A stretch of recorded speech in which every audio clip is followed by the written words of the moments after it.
Good morning, everybody. Lee Brower here. Welcome to this week's edition of Meaningful Monday. I am grateful to be here. I am glad to be here. I'm thinking of one question. And this one question has done more for me and helping me and many other people. It's a single question that is so powerful that I've watched it turn tension into tenderness. I've watched it transition conflict into connection and distance into closeness. I'm going to tell you a story. An experience that I had several years ago. Contacted by a law firm. Said, we have a unique situation here. We have a multi-generational trust that's been around forever. It's about ready to be distributed. However, over the last several generations, that trust has been depleted by embezzlement, theft, infidelity, all kinds of things. There's only one remaining beneficiary. He happens to be 29 years old, and he also happens to have had a past of dealing with addictions. Because the bank has had it for so long, and this is new, but they don't want to give up the money. So they don't want to release it because of his addictions, and they feel that they can do that. The mom is the only guardian, and she receives money to make sure that to take care of him and to kind of guide him. And she, of course, she does it with love, but she's worried about too, that if it ends, he's going to run off with the money. She won't have any money left over to do anything. And so there's this conflict.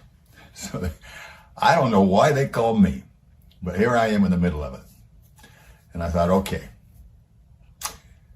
is it possible to put the mom and the son together? And they said yes. So that's what we did. Now you can imagine I had no idea exactly. I'm not a therapist. I'm not trained in that.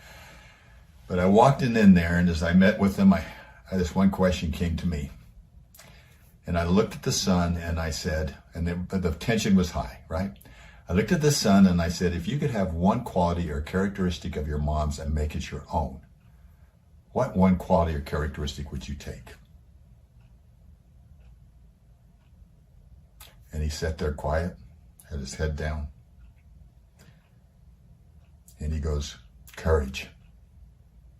And his mom goes, courage? And I could see her eyes tear up.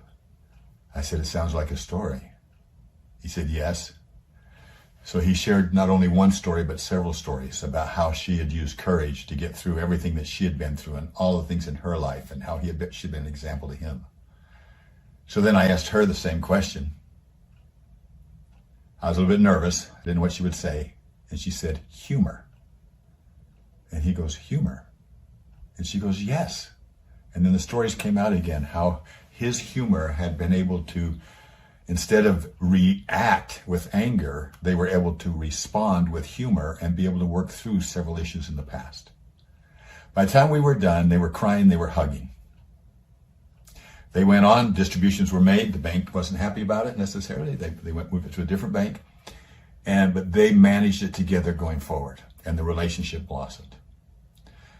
Worked so well, I decided I was going to try it with my family. As my children get older and become young adults, I felt that they were pulling apart from each other. So I brought them all together.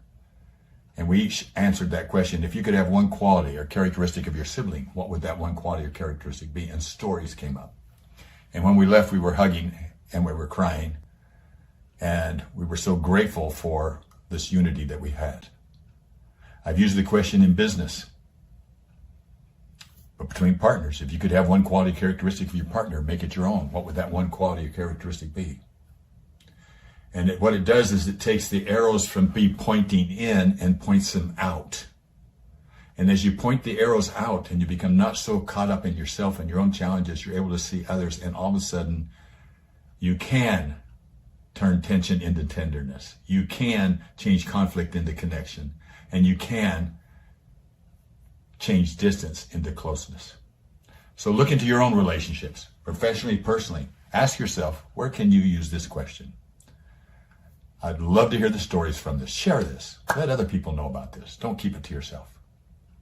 Have a meaningful week. I look forward to joining you next week. We'll talk next week. Bye-bye.